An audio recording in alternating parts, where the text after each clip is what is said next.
just a very watered down version of what the, throw a board on it, but it shows the A. Basically what we talked about last time. Exactly. This was optional, but we would still label as option A, which was always on the plan. And so that was the option B, what we spoke about the last 2 times we met. I just had some paper here. Sure. I'll go over some of the engineering aspects of it with the commission. Okay. To kind of explain that that's what we talked about when we met a couple of times. Okay.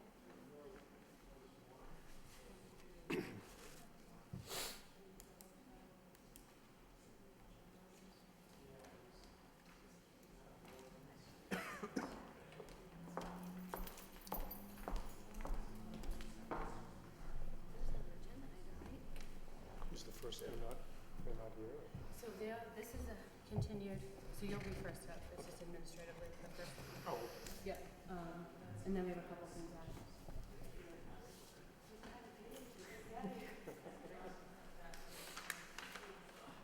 long time no see.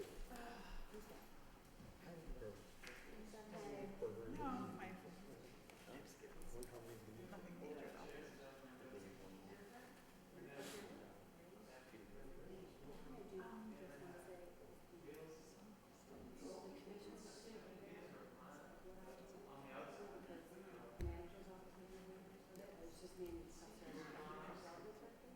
She just asked us how it's going, and we said, Kevin's away. We have a kind of a plan of attack, but he's away. Really nothing can happen until he does get back. We're going to say that the conservation restriction part of it's a no-go, kind of a non-starter. I'll explain that. So really what we need to pursue would be the tax break. And we can't do that until Kevin gets back. So, and then Chris said, oh, so do you guys want to continue? And I gave him the same spiel I gave you. We would rather not. I'd like to try to do this with a condition. So it looks like we're gaining some footing. However, obviously the commission doesn't go for it. So if you want to just say, we talked, we've come up with a solution, Christine, she's going to run it by that. That's okay. That's fine. I just, they don't Thank know. you. And so I don't know how much to start. I don't want to promise anything. We don't blame you. We don't blame you. No, I don't. Doesn't matter. So, that's me speaking. Yeah, oh, no. I'd rather it all work better. And so at this time, whether it's a go or a no-go tonight, it's still time to go visit with Mr. Kevin. So. Because you forget of being something, which has opened up I think I have 7 months.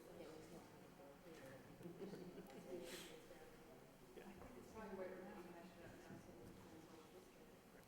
And because, and to tell you the truth, what you'll see on these plans, a little more detail on some of the sewer, for the building side of it, the water's a mess. I'll explain that when the time comes. But it's also going to be a little bit of time to put some details into that side of the property as well, which I know is one of Julie's, or maybe your comment from the very beginning. He is a minor on the north.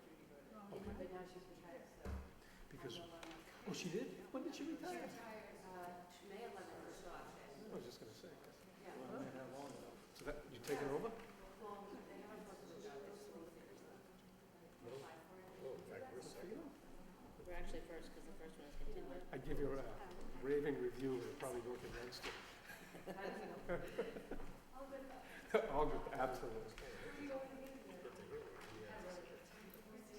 Oh, I know, it's an interesting case, isn't it? Because from the first one, he was pretty combative. I know. The what? The guy who was there was a big violation. Yeah. I was curious too. Yeah, he was really combative first meeting, but then the last meeting he was Right.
email today. Did you check your email today?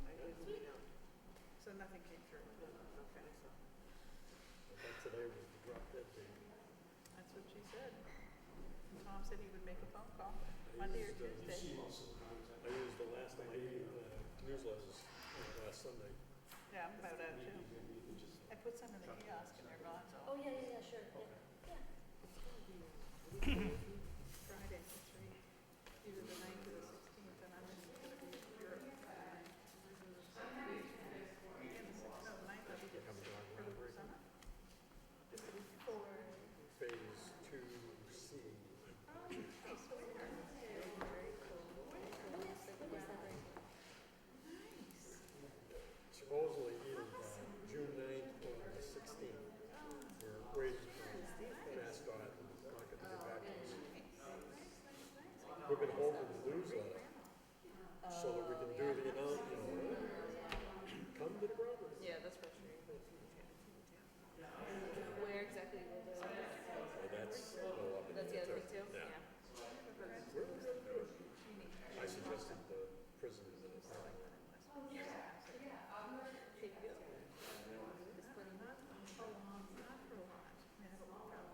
Captive audience.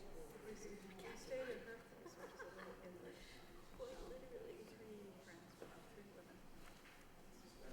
My wife's older brother was married into a very strange family back in Somerville. And one day we happened to be driving down, and I went to look around the rotary and everything. There's a couple of trustees sitting on the bench out front. There were, she says, oh, that's so-and-so's brother. Related through marriage. They said, oh, nice. Relative. They held up for drugs. For drugs. Yeah. Give me all the drugs. Which is kind of a bad thing because they could put a magnifying Yeah. It was a huge rush.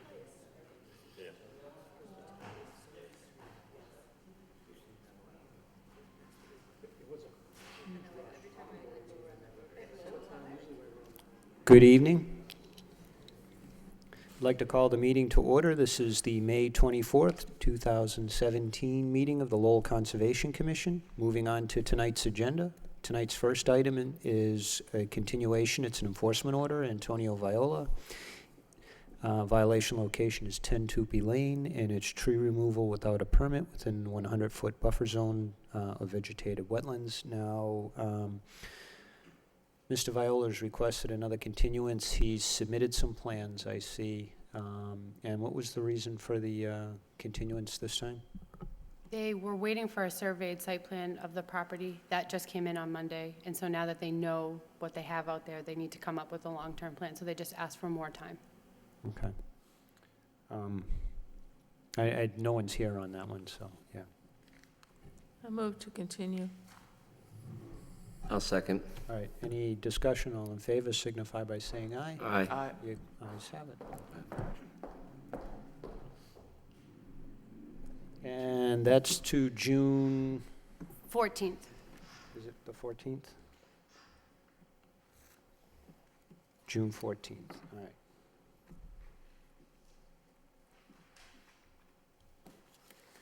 All right, moving on to tonight's second item is notice of intent, also continued from prior hearings.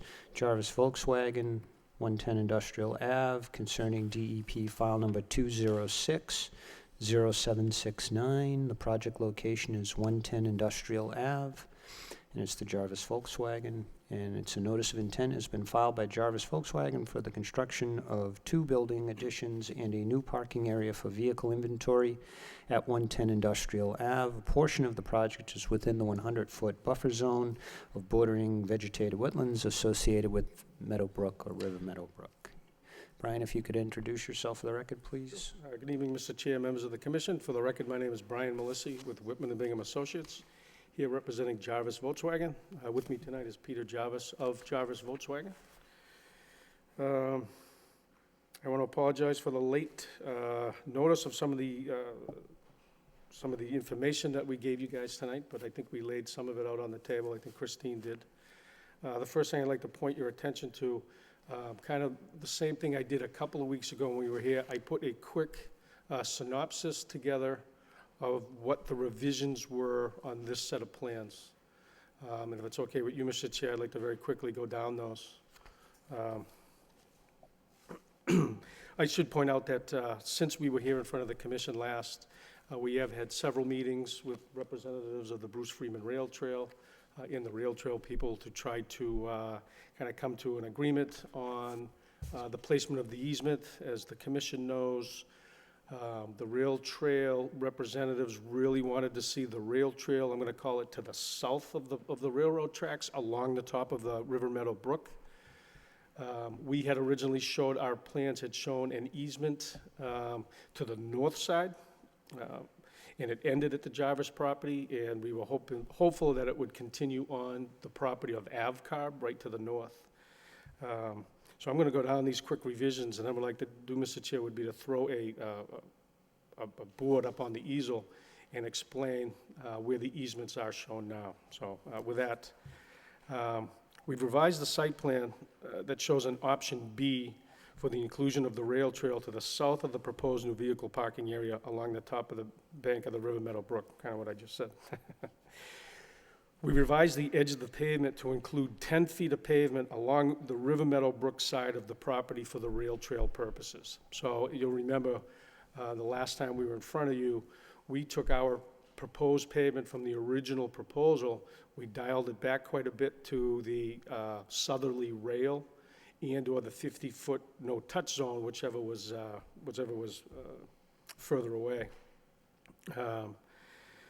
So the addition of that 10-foot, so I'll go over some of the numbers that I gave you last time. Originally, the pavement revision reduced the amount of impervious surface from 32,785 square feet, which was the original proposal, down to 23,820 square feet.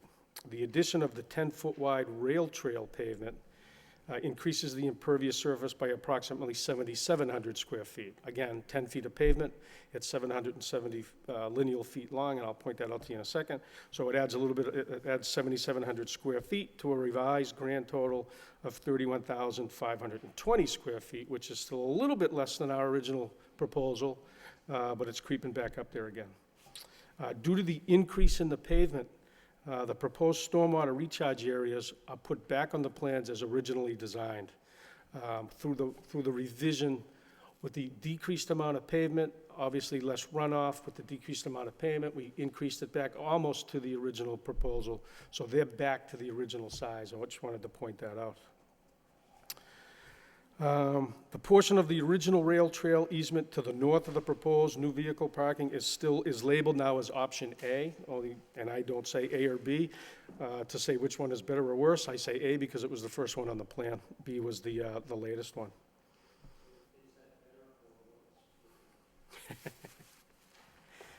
We think it's commensurate. Option A and B, and I'll point out when I get to the board, of that rail trail meet up with the original easement that was there to the east of the proposed new vehicle parking and continue to the end of the property that the Jarvis family recently acquired. So it does go all the way to the end. I know I'd shown that, and we had told that to the city council when we were here for the zoning change amendment. But one of the comments, I believe, from this commission was maybe the set of plans for the notice of intent should show that, and we have added that sheet to show that. We provided a draft rail trail easement plan. One of the things that we had talked about at our meeting with the rail trail representatives was kind of come up with a draft plan. There's still a lot more information that needs to go on that plan, such as meets and bounds and areas and whatnot. But we wanted to give the commission something for your file that did have the word draft on it, that if this were to go forward, that we would shortly create that easement plan, whichever way, option A or option B. We added a sheet to the site plan that shows the proposed rail trail easement into the terminus of the property. I brought that up. And we added additional sheets and hopefully clarifying some aspects of the property, proposed utility work, and some of the erosion control limits. Before I throw the board up, Mr. Chair, what I would like to do is, so the letter I just read from that I gave you guys copies, there's an attachment to it. And what the attachment attempts to show, and this detail is included in the large set of plans or on the new site plans, would be how the grading of the rail trail would meet the proposed new vehicle parking area. And in a nutshell, I mean, it really wasn't rocket science, but we took our parking area and we have it graded down to the edge where we typically always had it. And then we take the rail trail portion and we kind of concave it back up. So what that allows us to do is it allows us to keep the drainage structures entirely on Jarvis property, and so they would not be located on the rail trail property or the rail trail easement, so that they would not be required to do any maintenance of those structures or maintenance of those recharge areas. And along that dip in the road, if you will, where the grade for our vehicle storage area and the rail trail come up, would be a convenient spot to put in a fence. I'm sure, and Emily Teller from the rail trail representatives was kind enough to share some fences, what they look like on some of the rail trails. But it would be a good spot to do that, to put a fence line in. So if I may, Mr. Chair, approach the easel and throw that board up.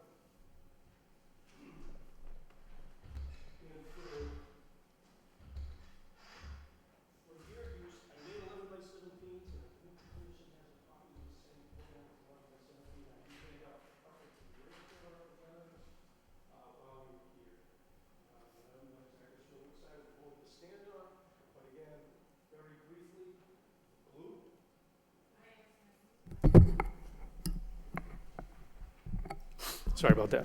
Good? All right. So the blue represents, again, what I mentioned as option A, which was where the rail trail easement has been shown on the plans from the beginning. This is what was brought to the attention of City Council when we were looking to garner the zoning change. The red is the portion of the rail trail that we spoke about with the representatives at the couple of meetings we had, which again would be on the southerly side of the property along the top of the bank. In the hatched area is our proposed pavement for the new vehicle parking area. Again, the property takes kind of a jog right here, but once the easement got beyond the pavement area, it would come back in and connect into that original easement A and go to the terminus of the property.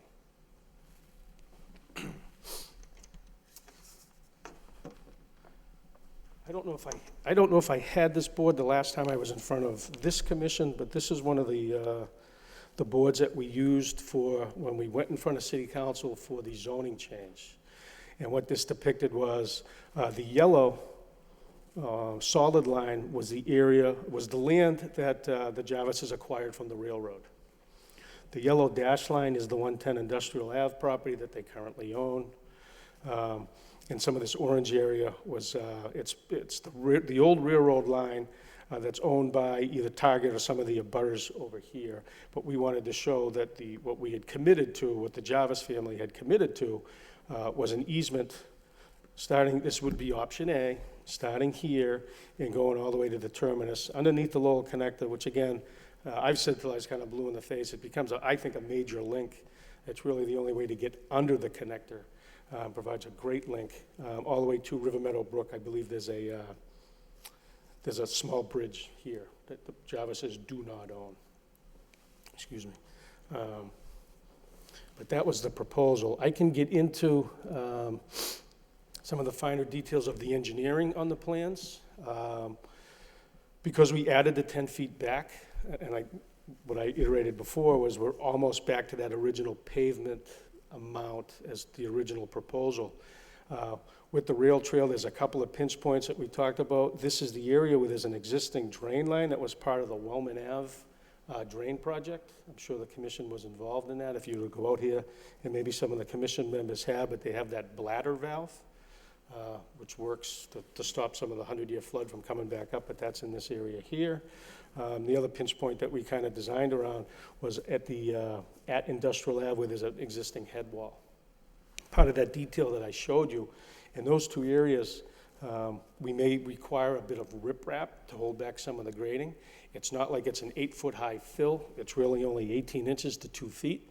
However, it is a one-to-one slope in some of those areas, so we added the notation that some small riprap would be required there, and we added a riprap slope detail to the plans.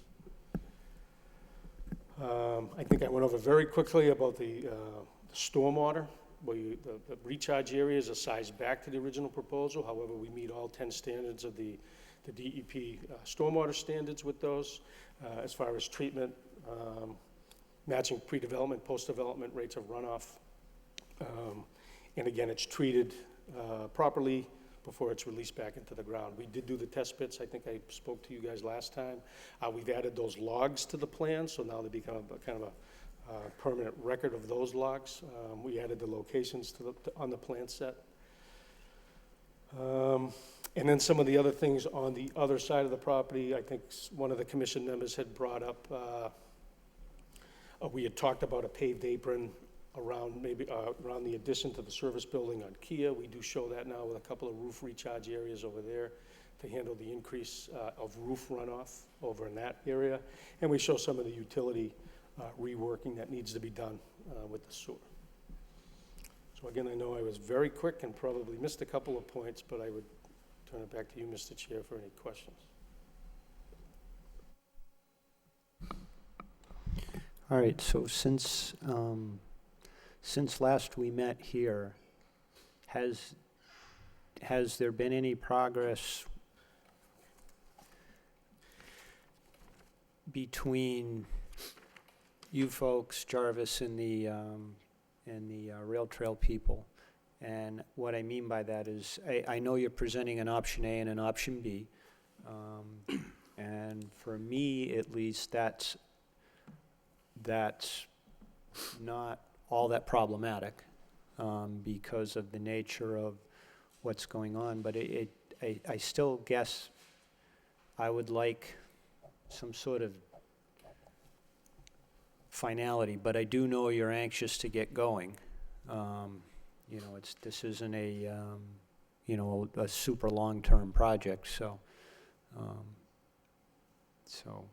I at this point don't have any questions. You know, I did just for the record attended a meeting at Jarvis last week, I believe. What was it, last Tuesday, Wednesday? What was it? Yeah, so with several representatives from the Bruce Freeman Rail Trail and Jane Calvin and Mr. Jarvis and yourself. So I'm a little familiar with what you're presenting tonight because it was at least in principle discussed at the meeting. So, however, my fellow colleagues I think are seeing this for the first time. So. Yep. And if I may, Mr. Chair, in the interest of full disclosure, not only the location of that option B or the rail trail to the south side was discussed, but some of the meeting also discussed the mechanism on how that easement, not necessarily how the easement would be created. That's my job. All I do is a meets and bounds description, and we have somebody draw up an easement deed.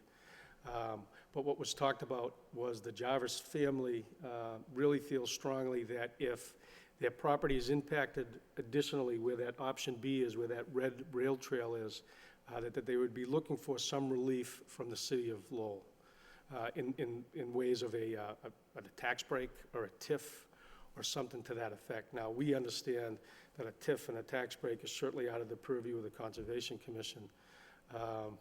We did have some, or tried to have some preliminary conversations. I understand the city manager is on vacation, and that's nobody's fault, but we just haven't had the chance to go talk to him.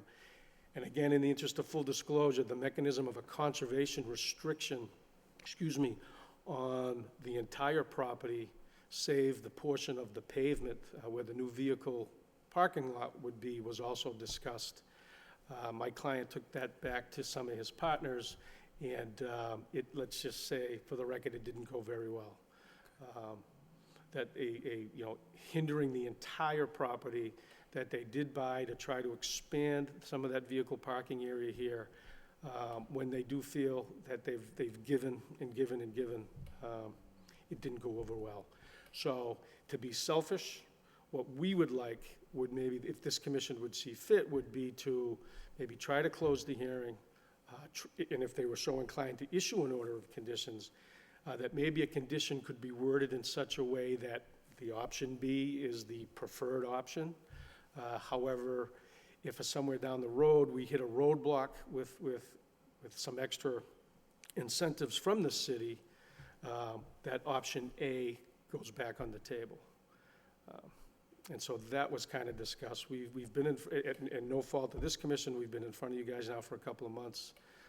We're just trying to kind of get some finality so we can move on to the city manager's office as well as move on to the planning board. So if I may have been so bold, that's what we would like to see. So assuming, just to satisfy my own curiosity, and the commission did close it tonight and issued an order that said Jarvis could do either option A or option B. Option A, obviously, if you can't reach an agreement with the city and with the rail trail people, and option B, if you could. How will that impact your construction timeline?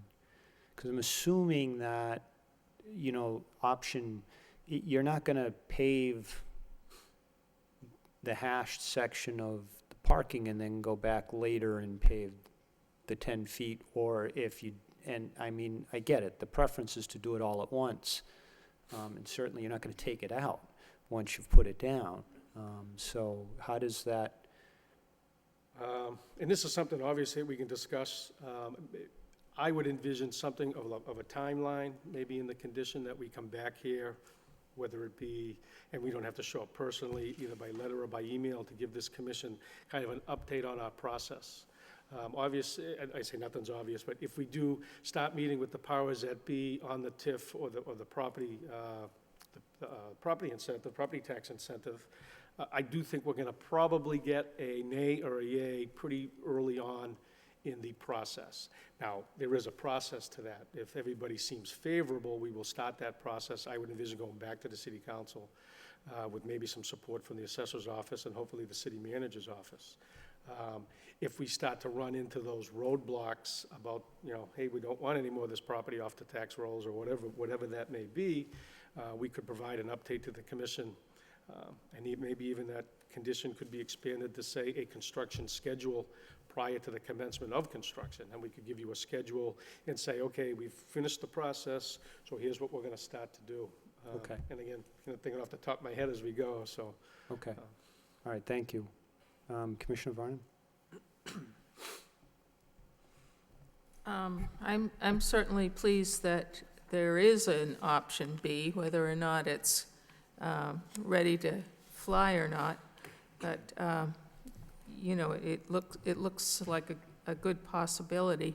But I do have some questions about how it affects the resource. We had originally said that no trees would need to be taken down with your original proposal. Is that still the case with this rail trail or not? I still believe that no trees have to come down, save for the few ornamental trees that are kind of up near the retaining wall.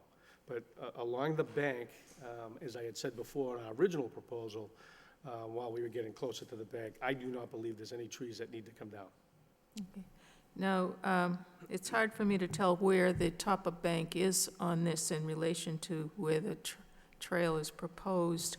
Did you mention that fill would be necessary to level that out?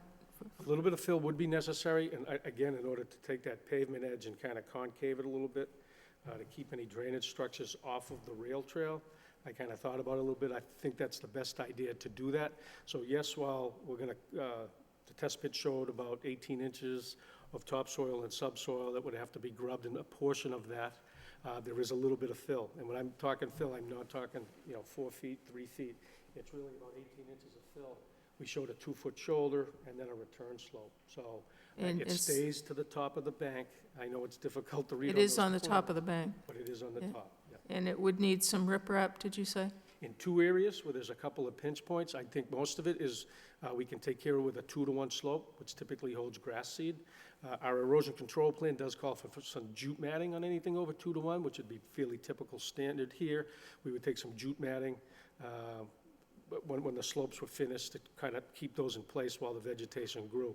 There were two areas near the head wall at the very beginning of the trail of option B, near Industrial Ave, and kind of near that head wall where that bladder valve is, two very small areas of some riprap. Again, I provided a detail, and we call for, 6 to 9 inch stone, and again, it's not a very big area. No, the 10-foot width, is that entire 10-foot get paved edge to edge, or is that just have some side lines on What we did show is 10-foot paved, and then we have a 2-foot shoulder. We didn't want to be irresponsible and show the edge of pavement to just drop off to nowhere to put a fence, nowhere to put a guardrail along the riverside, which I'm sure the rail trail proponents would want to have some type of fall protection there. So it started out as 8 feet wide. We were kind of told that 8 feet was the standard. I believe there was a couple of gentlemen here a couple of times that said, well, nope, we go to 10 or 12 feet. So what we did is because we dialed our pavement back, now we grew it, we were able to get that 10-foot paved. So hopefully I answered your question, but it is a 10-foot paved area now. So part of the structure for this rail trail is actually not in the easement then? The slope and... And we could expand that easement when the time could put the meets and bounds on it. We could certainly do that. Yeah, that's probably a good point. It seems that 10 feet is kind of wide. Could you, like, put up a... We'd love to. Put up a trail narrows sign or something, the way you see on Nesmith Street over there? We would welcome that condition. Again, we tried to be accommodating as much as possible to some of the input that we did have. And originally, it was an 8-foot wide path, and we could certainly dial that back. And the other thing that you just went through, when you have it 10 feet wide, you have 7,700 square feet of impervious surface added to your plan. Wait, what is the point at which you wouldn't need to change your stormwater devices? I don't have my calculator on me, but coincidentally, it's probably about 2 feet because, as I said, the numbers, there was about 1,355 square feet between, that original proposal and the second proposal. That's 770 feet long and 2 feet wide. That's going to be about 1,400 square feet. So if we were to dial it back 2 feet, we would have less pavement than we had before.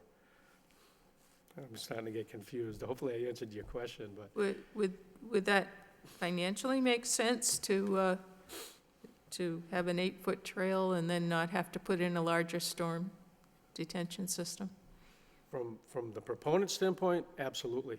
Less pavement means less money, less clearing, less grubbing, less prep work, and we could probably get rid of a few of the units on the recharge area. So, yeah, certainly a reduced width of pavement would certainly save a little bit of money.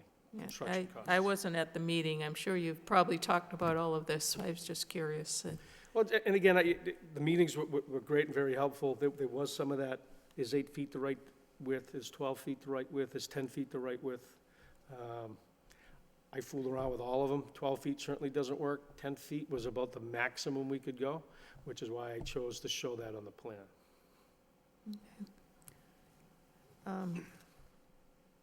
Guess that's all I have for now. Thank you. Thank you. So I too wasn't at the meeting, and I didn't have the benefit of seeing the plans until tonight, so. And I apologize. No, it is what it is. So what is the typical standard? I mean, it sounds like 10 feet is what you compromised on. You were proposing 8 feet, and who was proposing wider, the rails trails group? I believe it came from testimony, the last meeting, and somebody throw something at me if I'm wrong, but I believe it was the gentleman that came from Sudbury. Okay. Dick Williamson from Sudbury had got up here and gave testimony that it's typically wider than the 8 feet. He threw out 10, and I believe he threw out 12. And so again, that's what, I use that to try to design and be as accommodating as possible. A typical sidewalk is 4 feet wide. Sometimes in the city, you go to 5 feet wide. A 6-foot wide sidewalk is plenty for people to pass. So again, 8 feet, in a 700 lineal foot area, I think is plenty. I'm not the rail trail expert. No, but the reason I'm asking the question, I was having the same thoughts as Commissioner Varnum. I mean, I've been on trails where, you know, you're going through like a underpass, like one of those tube tunnels, and it's down and it says ring the bell, you know, be alert. And I appreciate what your client's doing, trying to accommodate, which I think is a great request, to try and have the trail along the riverbank side. But, you know, thinking about the resource too, I mean, reducing runoff, increasing infiltration is something that we're always advocating for. One other question I had, just to be clear, you're still outside of the 25-foot no disturb zone? We are outside the 25-foot, yep. Okay. Encroaching a little bit more on the 50-foot, as I said in my initial presentation. But And obviously shrinking from 10 feet to 8 feet would even be less than an encroachment within the 50 feet. All right. Wildlife corridor still, you know, in terms of fence placement, is that still, do we lose that? Nope, we have the same fence line that we did. We were gonna leave it back up. As a matter of fact,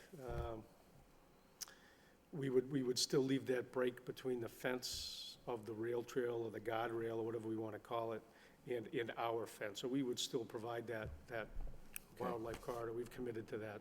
Matter of fact, you know, it's less fence. It's not like it's a huge concession, but we would certainly provide that on the plans. Yep. All right. 'Cause my sense is, and I'll have my colleagues correct me if I'm wrong, but I think both options would, you know, meet the requirements of the Wetlands Protection Act in terms of not running counter to any of the requirements to protect the resource. Option B, you know, is probably less protective of the resource than option A, but it accommodates multiple uses of the property, so I think that's a good thing. I don't know how many times you've probably had to go back and forth between 10, 12, and 8 feet, but I'm inclined to think, from the commission's perspective, at least this commission member's perspective, smaller would be better. And other than that, I'm not sure, you know, I mean, certainly, I'm not sure if you did it by linear foot, you know, what the overall reduction and runoff is, but my sense is, you know, you may be, if you were to reduce it from 10 feet to 8 feet, you're probably going to get under, you know, you'll get under 30,000 square feet of impervious surface somewhat, and certainly increase the infiltration. And I think if I heard you correctly, you'd be able to scale back the size of your catch basins? Yeah, possibly. Like, Possibly. again, we went back to the original size on the original proposal. You know, I could run the calc fairly quickly. We are capturing and infiltrating the 100-year storm. I would run those numbers, and if it made sense on the geometry, we might be able to get a unit. Sometimes when you're out there, it does, you know, I'm a you're not straight splitting line, hairs, I'm a right? straight line kind of guy, and a rectangle works well when they're out there laying these things out. So if they get rid of 2 units, Okay. sometimes doesn't make any sense. So, but I would look at that. All right. And if I understand correctly from the earlier meeting, the back and forth is some of the things that were discussed. Not that it's the purview of this commission, but it does, anything helps to give additional context in terms of what, from the commission's perspective, A or B is, you know, makes sense trying to strike a balance between multiple end uses. Mr. Jarvis looking for tax relief for certainly that portion of the property that won't be able to be used commercially, versus the other extreme where the whole thing is being asked to be made into a restricted with a conservation easement of some sort. And then I guess the third thing you were looking for is whether or not we could be flexible at this hearing to kind of give you depending on how those further discussions going on, option A and B. I, for one, so long as both options are consistent with the Wetlands Protection Act, I think that's something we could probably entertain. I'd be interested to hear what my colleagues have to say, but that's all I have for now. Thank you. Thank you.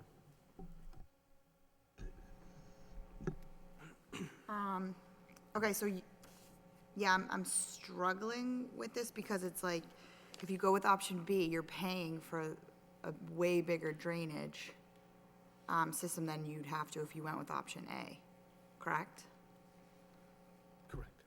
So it's kind of like, I'm just like, why are we permitting the path right now when we should just be permitting your pavement right now?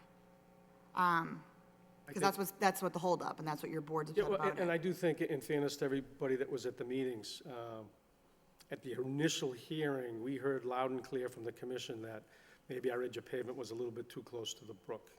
And Yeah. so we came back with a proposal that dialed it quite a ways Dial it back. back, yeah, Because we dialed it back, now there's room for us to put our rail trail on that southerly side or along the brook. yeah, And so that's where the meetings and the talks and the discussions went. So Peter instructed me, and we sat down and kind of beat our heads against the wall and said, yep, we can make it work.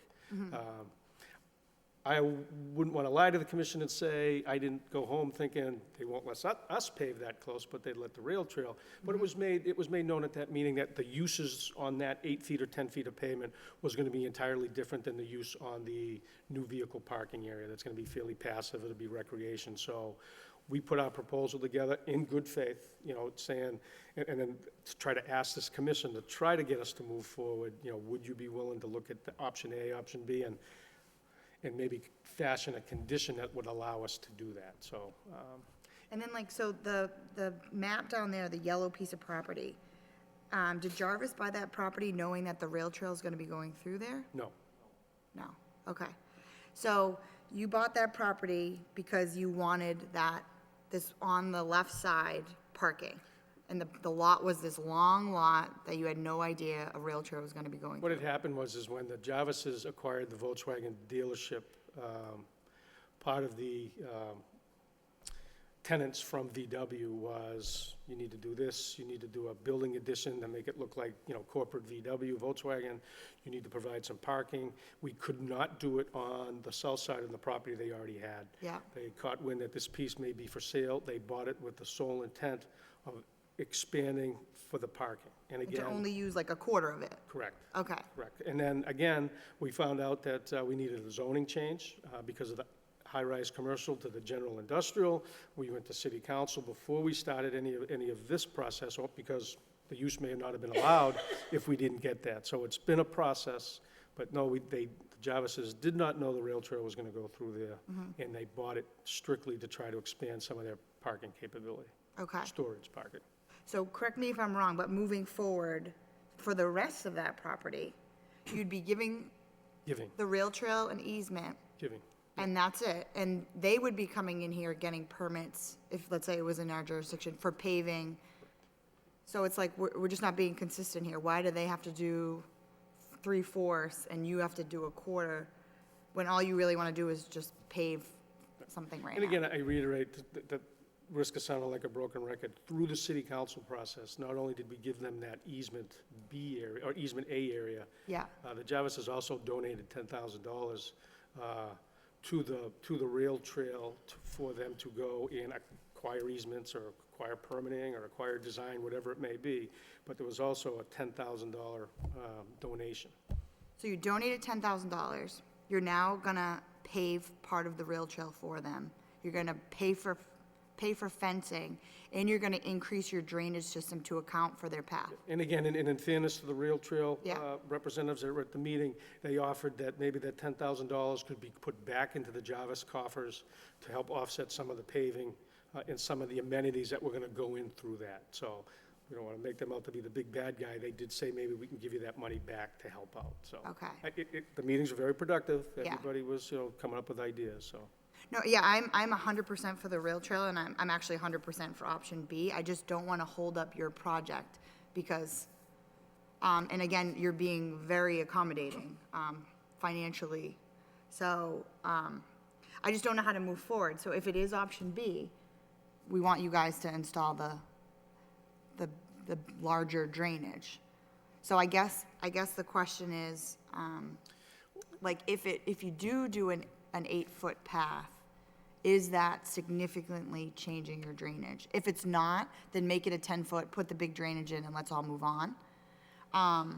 I think we need to know that answer, because if financially it's going to save you thousands of dollars to do an 8-foot path, that might be worth it. But obviously, the gentleman that was here a few weeks ago said the majority of the path is 10 feet wide and there's a 20-foot easement.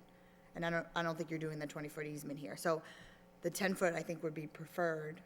I think it's just, what is that costing you, sort of thing? And maybe that's what you go to the town manager with.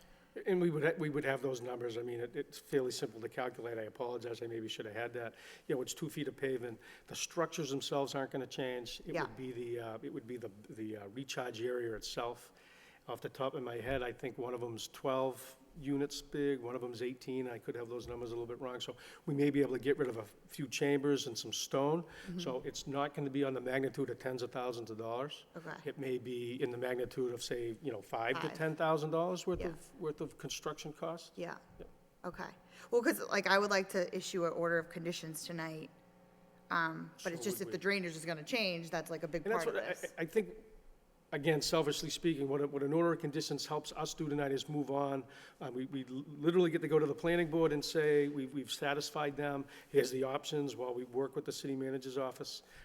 And we have no qualms about coming back to this commission and saying it was successful or it was unsuccessful, and thus, here's what we're gonna go with.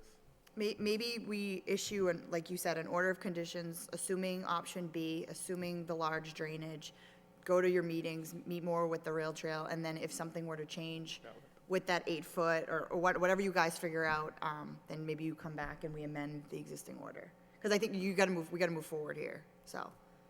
And, just really quick, I was out there today, is that retaining wall gonna stay up? It is. It is gonna stay up, okay. Yeah, I was like, ooh, maybe we could do like a little art project along there or something. Yeah, like. Volkswagen. Yeah, or Volkswagen, yeah, somehow, yeah. Okay, and then the parked cars that are there now, those are on the bridge, the existing bridge now? Yeah, you guys need room back there. You guys need room. Yeah, totally, okay. Thank you so much for working with the city. So what would the time frame be for having a meeting on the drainage? While we were waiting for this meeting to come up, since the last time we were in front of this commission, we did our pre-application hearing with the planning board. It went fairly well. Most questions had to do with where we were at with the rail trail and what this process was going on. But we provided our architecturals and our layout and whatnot, and again, it went fairly well. So the next step there would be to file for site plan approval with the planning board, which again, you know, we're heading into June. That's probably gonna take a meeting or two, I would imagine. So we'll hopefully have all our permits in hand by the end of June, or we'll say middle to the end of July. And at that time, you know, Peter could be getting some estimates from contractors. I think the sequence of construction would be to get the parking area done first. They are kind of two separate entities. We'd go over there and get that done, get it buttoned up before, and just get everything stabilized before winter hit. Again, that would be the ideal scenario. And so just kind of continue on the path. Yeah, just like all the other members, the only concern I'm having is moving forward is making sure that we know exactly what's going to happen, and I know it's kind of up in the air, but I mean, the order it also tells maybe some of the people in the city manager's office that, you know, hey, you guys are for it. We've done our due diligence, we've done our homework, and this is where we'd like to go, and maybe provide a little bit of arm twisting for the tax break. I say that as an engineer and not as a negotiator for tax breaks, but. Yeah, I have one more thing. You're putting in porous pavement, right, on your parking? No. You're not? No. Okay, so it's the same type of pavement as okay. I have no more comments. Thank you. So I have a couple more things I want to say, but I'm going to save that. What I'd like to do now is open this up. So if anyone who would like to talk either for or against this project, kindly approach the podium and identify yourself for the record, please.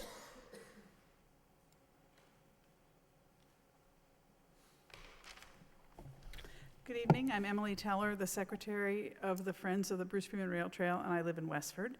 And Sharon Galpin, who is our Lowell representative, and I walked the area a couple weeks ago, and I have pictures, but I understand they've just sit in a file, so you've all been out there. First of all, I want to say how really pleased I was with the meetings that we had with Peter Jarvis and Brian. I think everybody laid everything on the table, and I think they, especially Peter, was very willing to be open-minded and to help with this. I think when we went to the planning board meeting, the first question that was asked after the presentation was about the rail trail. And I feel like because the rail trail currently ends right at the end of the tunnel at Cross Point, and there's a lot of effort by the Lowell Conservation Trust, I hope that's right, I always get it wrong, to continue to the river in Lowell, that the vision of the city is to really provide access to this regional, recreational, and transportation corridor for people living in Lowell. And I think that's so exciting. I live on the other side where it's much more wooded and not city. And to know that people from Lowell are already coming out to Chelmsford and Westford and experiencing that wooded area is just really exciting for me. And I feel like Peter has really opened himself up and this project up to allow that continuation. And I think that's so significant. And representing the Friends, I think I told him already, we would be willing to write the city manager and talk about how important that is. We definitely feel that the Plan B, the red plan, is far more amenable and aesthetically pleasing and just a better riding experience for people who use that, wheelchairs, walking, skateboards, pushing baby carriages, much more aesthetically pleasing. And I think the Friends, we haven't received the $10,000 from Peter yet, but we also have been talking about a contribution. So I think if stormwater costs might be a factor, his generosity at offering to pave, when he's paving the parking area, to pave the hard part of the rail trail is huge. That's a huge thing for him to have said he would do. And I think that we would like to do anything we can to minimize that impact on his generosity, which has been pretty significant. Obviously, we prefer Plan B, and the 10-foot width is really significant. When people are trying to pass, especially if there's going to be a fence, probably on both sides, is kind of what you were talking about, the fall zone. The fences that I sent him that are currently on the rail trail are 5-foot, what's that stuff? When they're soaked, I don't know what the material is. They're wood, but they're permanent kind of wood. They're not plastic wood, they're wood. I'm blanking out what the term is. But they used to be, the Mass DOT standards used to be 5 feet high, and now the Mass DOT standards are 4, so they're 2 rails. They were generous enough to talk about just having some wire or something go between posts, and I think the fencing detail can be talked about down the road. But the fact that they are also willing to do the fencing for their side between the parking and the rail trail is huge. This rail trail extension easement will not be done to Mass DOT standards, but it will be paved. And that's really important because Mass DOT is not providing funds, and that's a huge, long waiting time for those TIP funds. We're talking about 2020 now in Concord. So the fact that this could be done sooner is also huge and would also extend how people could ride. Just a sec, sorry. I guess I would encourage you as a board to be specific on your orders of conditions if you are issuing them tonight, which I would encourage you to do because I know that they really want to move ahead and get to the planning board. But from what you both, I heard you say you're 100% behind the rail trail, and what I think you could say to the planning board or in the order of conditions that your preference strongly is Plan B. And that I think the stormwater situation, as Brian said, isn't significantly one way or the other. So I don't think that's an issue with the 10 feet versus the 8 feet. I think if there are pinch points, it might go down to 8 feet at that point, which we don't have a problem with. But I would hope that you would be maybe precedent-setting in your order of conditions, expressing your hope for the rail trail going through Lowell and giving the planning board a little bit more support to agree to Plan B. Thank you very much. And if you have any questions of me, I'm happy to answer them from a rail trail perspective. I've only been involved for, 13 years.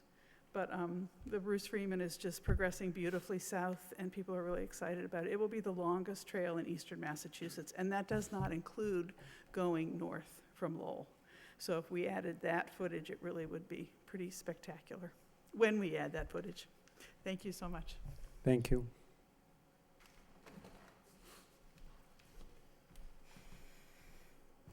Jane Calvin with the Lowell Parks and Conservation Trust. I too would like to reiterate how pleased we were with the conversations last week, and you know, there were meetings late in the day. It was a lot of time, and I really appreciate the honest conversations that we had to move this forward. Of course, the trust is very much in favor of option B. It's more of a natural corridor for the trail to go, and I'd argue that putting them together the way we are tonight is not only sort of a meeting of the minds, but it's a real efficiency of resources.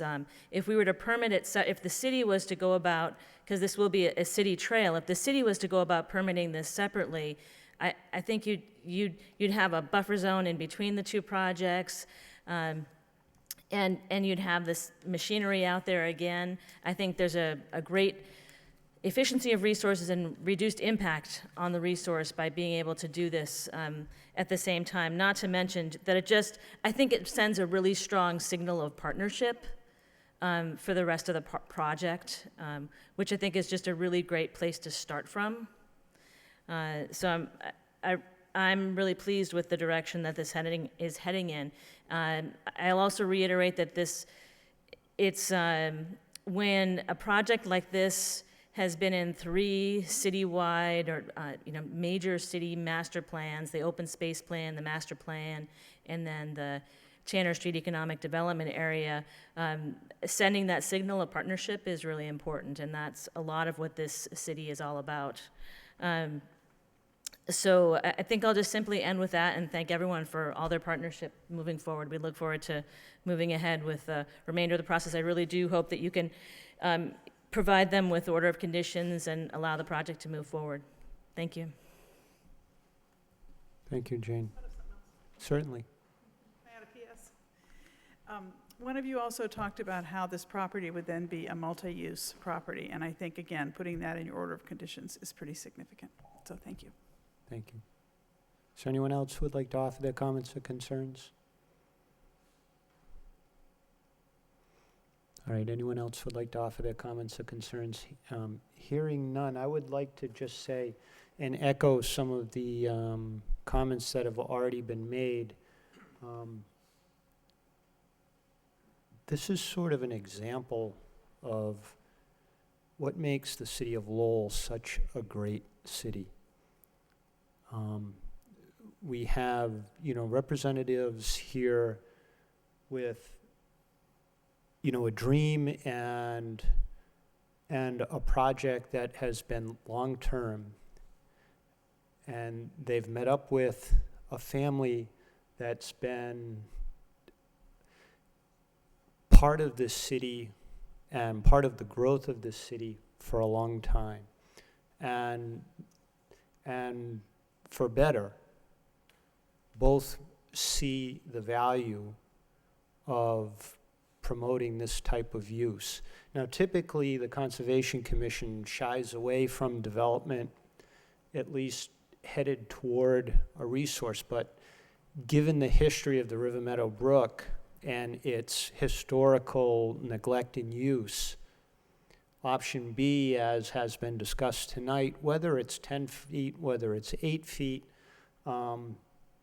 is the type of use that has been envisioned in the plans, in the master plan, in the Tanner Street redevelopment plan, and in the riverfront extensions that open up these beautiful resources that the city has to this very passive use and to this very light use.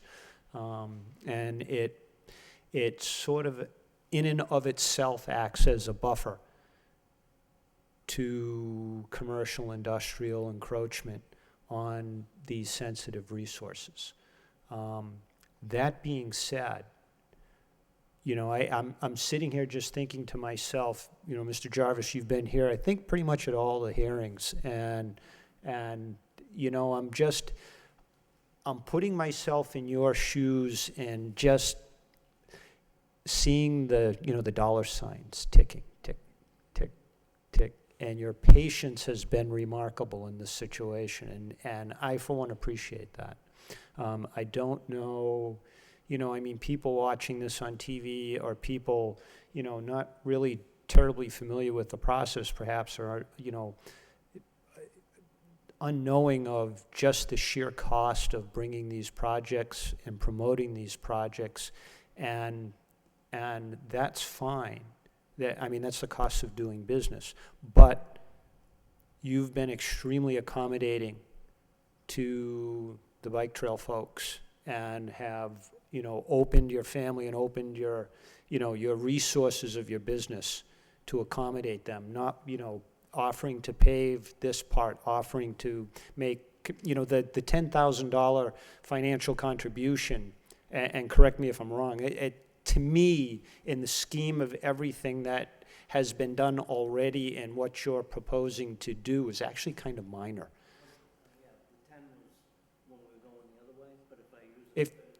If you, I can't hear you, so, and I know no one in TV land can either, so. The 10 was when we were going with option A. If I burn it up doing the paving or whatever, that's just the way it goes, that's all. So 10 grand if we go that way, 10 grand if we do it that way, that's Yeah. all. So, you know, so I appreciate, you know, you could have just said no and walked away. So,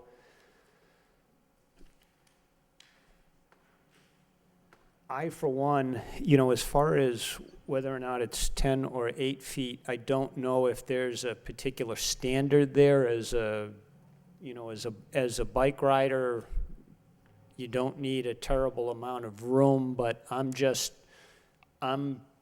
you know, these trails tend to they can get a little busy. You have multiple uses. You have walkers, you have riders, and I know the difference between 10 feet and 8 feet doesn't seem like much, but, you know, it's the width of a set of handlebars, you know, and it's that extra comfortable space. I mean, for me, 10 feet seems to make better sense, but I certainly, you know, I'm just one person here. If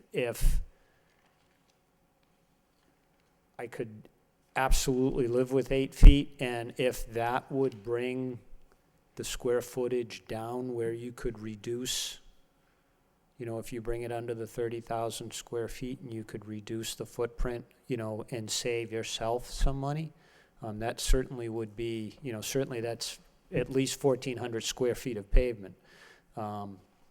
And you know, I don't know what pavement costs these days, but I'm sure it's not just $1 a square foot. I'm sure it's a lot more than that. So, you know, coupled with you know, the reduced size of the Cultec units, that's you know, that's something, you know, that can be considered here, and it's, you know, part of it. I would wholeheartedly endorse, you know, signing a letter to the planning board, to the city council, to the city manager, that this commission, I'm not hearing anything otherwise from the attendants, would, you know, is 110% behind Plan B or Option B. And it would be our great, well, I'll strike that, but it would, I think, be a significant contribution to the city in finalizing the vision that started decades ago to complete these networks of rail trails and these networks of passageways along the canalways and the riverways in the city. And to tie this into the greater Eastern Bruce Freeman Trail is just a little bit extra, okay? Can I make a motion? So without further ado, can I have a motion to close the public hearing? I'll make a motion to close the public hearing. I'll second it. By Commissioner Bearder and seconded by Commissioner Lovely. Any discussion? All in favor signify by saying aye. Aye. Opposed? The ayes have it. I'm also going to make a motion to issue a standard of Lowell order of conditions to approve these revised plans, revision number 2 dated 5/22/17, and they are stamped and signed, so we're good. I think the only thing is, if we go with whatever plan, Plan B, where does the pavement end? I don't think that's like on here. I don't know if you guys are, will these go out to bid for paving, or will you just have a guy? No, I mean, it'll be a private bid process. Okay, It'll be a private bid process, but we do have the limits of pavement. I know you got the small plan, okay. but it is definitely on there. It's on there. It is on here? Yep. Okay. Yeah, we have I guess I get, like, where does it stop? Like, on the blue part, the pavement? Or is it only gonna be on the red part? It's just in the red part. Only on the red part? Okay, got it. What we're gonna do is we've offered to try to pave the area of our parking lot so it doesn't have to be, ripped up and destroyed while the rail trail goes in. Yeah. But they would hook up or connect onto that to continue it on. Okay, and I'm assuming the drainage plans in here are accommodating option B? Correct. Okay, so, Correct. yeah, I wanna accept these plans and then, have it somewhere in there that we're assuming option B is going to be the route. And if anything were to differ, they'd have to notify the Conservation Commission, and we'd amend the order of conditions. And then I also would like to draft up a letter from the Conservation Commission and have whoever wants to sign it to whoever. I know that's not part of the motion, but, yeah. So I can draft that and send it around, and you can respond to me individually with your edits? Yes. Yes. I'll send it to you individually so we don't get caught up in a group email chain. Perfect. I'll try to draft it this week and get it to you. Certainly. I would second the motion to issue City of Lowell Standard Order of Conditions with the additional conditions proposed by Commissioner Beardron. I'm all about flexibility, so I guess I too, I'm hopeful that it's option B, preference for option B. If things were to change, just to echo Commissioner Beardron's point, that you'd come back before us to explain why you're not going with option B. And 8 feet, 10 feet, I'm of the opinion, if that makes a big difference in helping to get this across the finish line, I, for one, as part of this commission, aren't going to stop you from making a preference one way or the other. I mean, I would agree with the chair that, a little wider is probably safer, but if it's considerably adds to the cost and it can kind of, be a little bit of a bottleneck, then I don't want us to, be that bottleneck. So I will second that. All right, and I just want to add that, so the approval is for the project as proposed, either option A, which is the blue and the red hatched pavement. Yeah, And- the drainage calcs in here are Right, B. right, and it would be the reduced drainage calculations for that option, as was previously proposed. Or in the alternative option B, which would be to at a maximum a 10-foot additional pavement to accommodate the rail trail with the appropriate fencing and the whatnot. So if it comes down to, as Commissioner Lovely mentioned, and as Commissioner Beardron had alluded to, and Commissioner Varnum had alluded to, reducing that by several feet to reduce, if that becomes a point of contention, if that, as Commissioner Lovely so appropriately said, get you over the finish line, folks, then then I just want to state that not necessarily an amendment to the order of conditions. It would require you coming back just for a modification, okay? So it's amendments, a whole opening of the process again. So it would just be, since we're reducing the footprint, that can be done without reopening the process, okay? I'm sorry, is that between the 8 and the 10 feet? Correct. The approval is, option the B. approval is for the bigger, The option B, 10 feet option B 10 with the feet. drainage. So it wouldn't, yes. So would it be a modification? So if it would come back just as, it would come back as a modification, which is a minor thing because it's a reduction in the footprint, so, okay. All right, so we have a second on the motion by Commissioner Beardron. Any further discussion? All in favor signify by saying aye. Commissioner Varnum? Aye. Chair is yes. Commissioner Lovely, Commissioner Beardron? Aye. Commissioner Dillon? Aye. Thank you.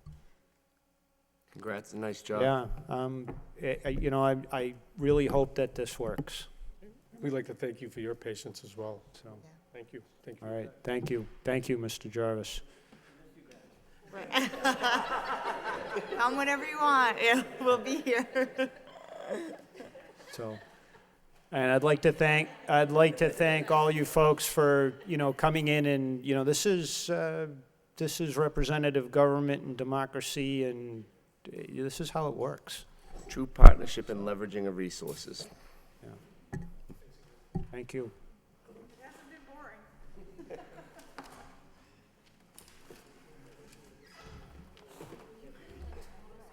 more and more work, between brownfields, removal, superfund remedial.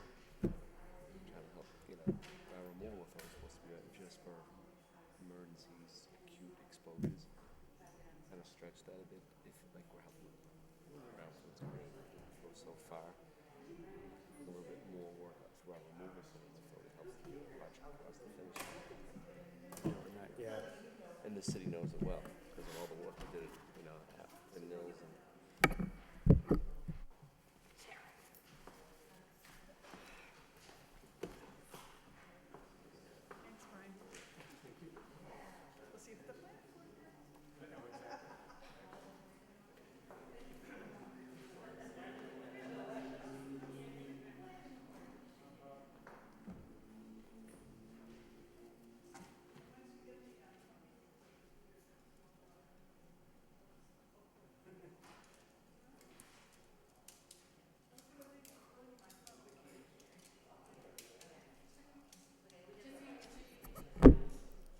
All right, moving on to tonight's third item on tonight's agenda.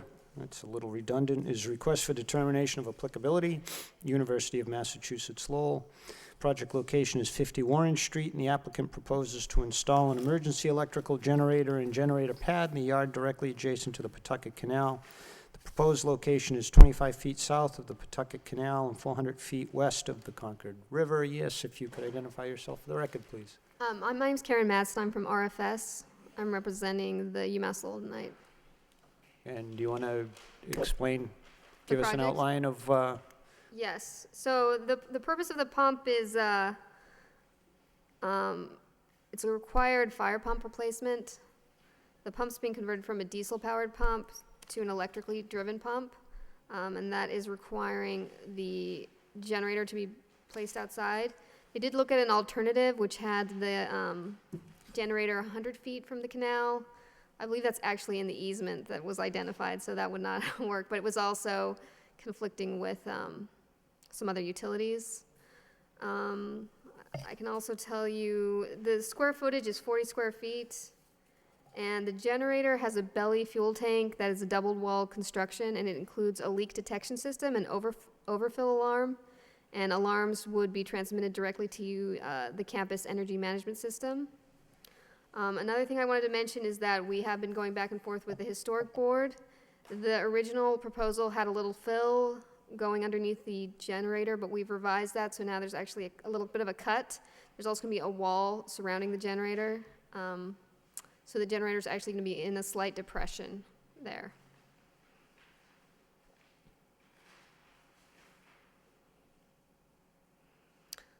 And so we were wondering if we could just request a determination if we need to do an NOI.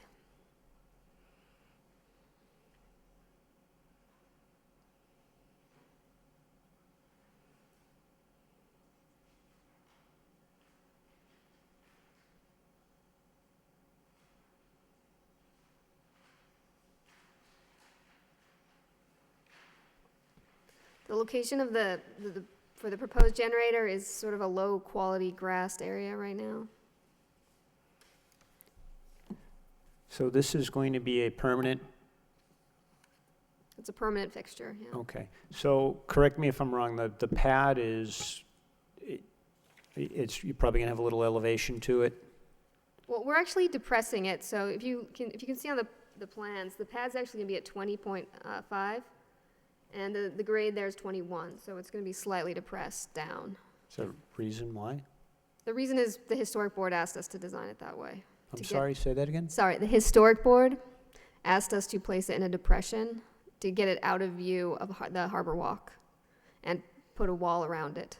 Okay, so the floodway and the 100-year flood is contained by the bank of the Pawtucket Canal, so it's not a floodplain.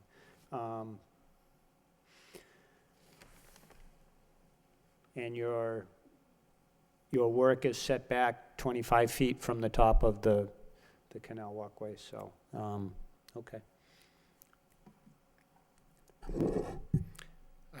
No comments. I, for one, would offer to issue a -3 determination for this project. I think we could just issue a negative. Negative? Yeah, I mean, I don't even, from what I can tell, Because it's outside the 25. yeah, it's not even in a resource area, so, unless I'm missing something, I mean, I don't know. I mean, I just issue a negative determination, so. Let me revise my proposal to issue a motion to issue a negative determination for this project.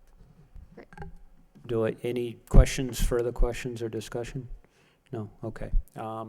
Second. Second by Commissioner Varnum, motion by Commissioner Lovely. Anything further from the city? Christine, no?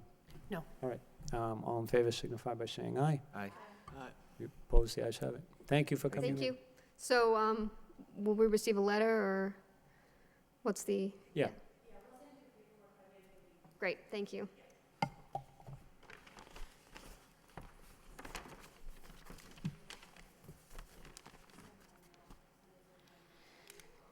Yeah, they tricked us on that one. So it's not even really, it's more like a courtesy notice. Yeah.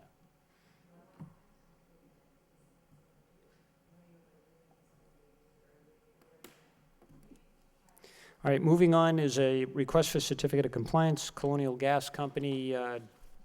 Wouldn't it be National Grid? Well, I don't know. Is it National Grid doing business as Colonial Gas, or is it Colonial Gas doing business as National Grid? It's Colonial Gas doing business as National Grid. All right.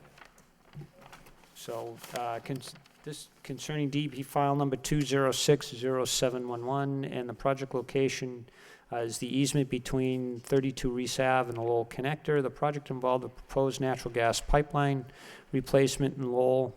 Colonial proposed to replace a section of existing 6-inch natural gas pipeline with approximately 1,650 linear feet, which is 0.3 miles, of new 12-inch pipeline located in the vicinity of the Lowell connector on Route 495 and Lowell and Chelmsford, and new 12-inch line was to be installed using a horizontal directional drilling technique. At this time, no work has been completed and the order of conditions is left. So from what my earlier discussion, Christine, with you, was that they had not started. This says was not completed. So did they start, or they just didn't finish?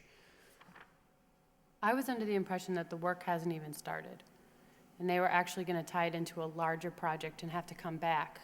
So they let it lapse. Correct. Okay, I remember this one. This is they're gonna bring in that big, huge machine that, and I wanted to go out and watch it for one, because and they were gonna go really deep too, weren't they? Right. They were gonna go like 800 feet or 300 feet down or something like that, to go underneath the 495 into Chelmsford.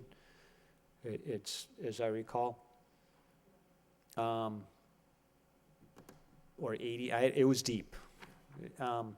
So if they haven't started, we can't issue a COC. The order just lapsed, that's it, it's dead, it's done, it's gone. There's nothing to issue a COC for. If they've done some work and they're requesting a COC, then they need to provide an as-built and a certification that what they've done is in compliance, at least partially. And at that point in time, they may or may not get a partial, but So we received just the application and the letter in the mail one day, and I called her, and she said, yeah, we never started the work. We're just looking for a COC to close this out because we're tying it into a larger project to come back in front of the commission. yeah, no, then they're So not if gonna. you- It expires, right? Yeah, it's expired. They're not gonna get a COC if they haven't done any work. There's nothing to, we can't give a certificate of compliance because that's our approval that they did the work. Right. And they didn't do the work, so, So we'll just sit as an expired permit on their property? yeah, it's That's just, okay? Yeah. that's fine. And It's- and It's a null mo- and void after 3 years. It's as if see, I get a little perplexed because the Wetlands Protection Act, I get a little perplexed, I suppose, when the expiration date comes and goes, because it's not like you have an outstanding mortgage on your property or an outstanding lien on your property. The Wetlands Protection Act is very specific. An expired order becomes null and void. The null part means it's done. The void part means as if it never happened to begin with. So once once that happens, it's as if that order can be completely ignored. And as you're right, they would have to come back before us for a And new it's- order. And it sounds like it's a moot point because they're gonna tie this into a larger project anyways. Right. So, That's my understanding. Right. I just know that more so with different parcels and larger subdivisions, it's tying people up in terms of financing. Banks are saying, oh, you have an outstanding order of conditions and not a COC on the property. That's because they But yeah, did work. Yeah, So I mean, it would be like a developer getting an order of conditions and never building a house. It would just go away. Right. I mean, You know what I mean? typically, It's not the, typically in a situation where, I mean, because this does happen a lot. Right. We give an order of conditions. The project gets built out either partially or completely, and no one ever comes back to request a certificate of compliance. Typically, what's supposed to happen is we do the follow-up and say, hey, you need to come back before us with, requesting your certificate of compliance. We're supposed to put that on our 3-year calendar. And if there's no response to that, then you issue an enforcement order. Okay, I mean, that's the follow-up to that.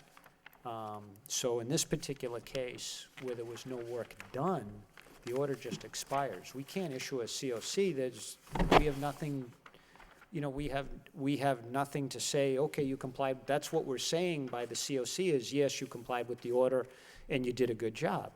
But they didn't do anything, so we can't issue a COC. what if Okay. they started like doing some grading and stopped a little bit? Would they have to come in for a Yeah, partial? well, they'd have to restore the site, so. Okay. So I guess or- it's if they have or not done, request Or request a partial COC. yeah, if they've done a little bit, even like 10%, then they need to come in for a partial.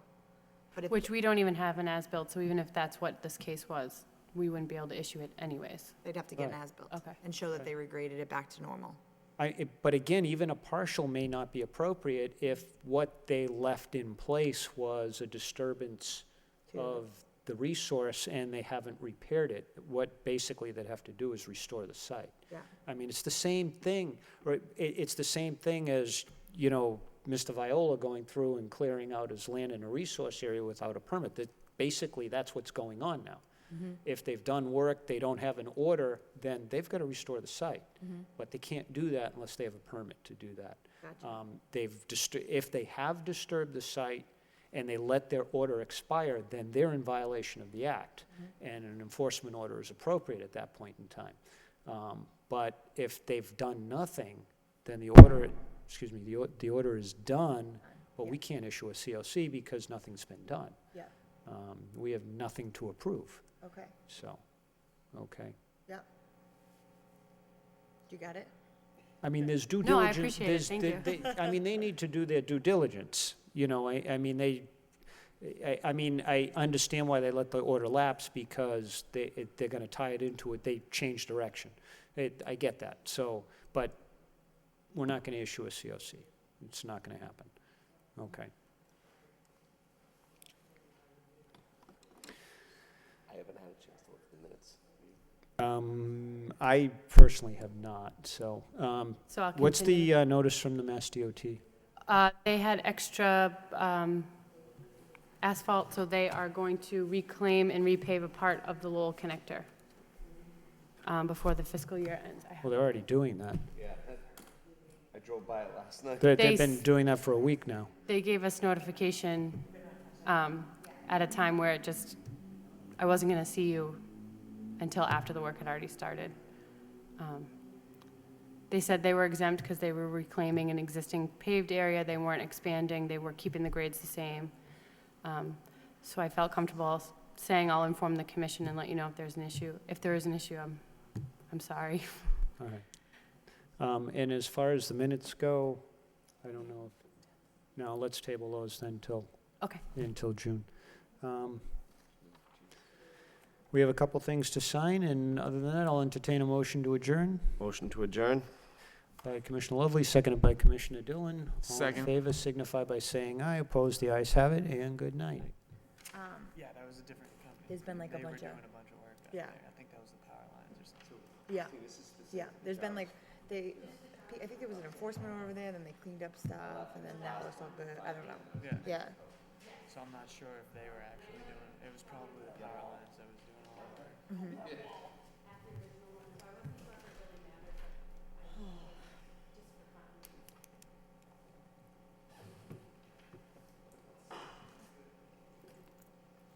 Is that all right that, are you okay with drafting the letter first, or do you want us to do it?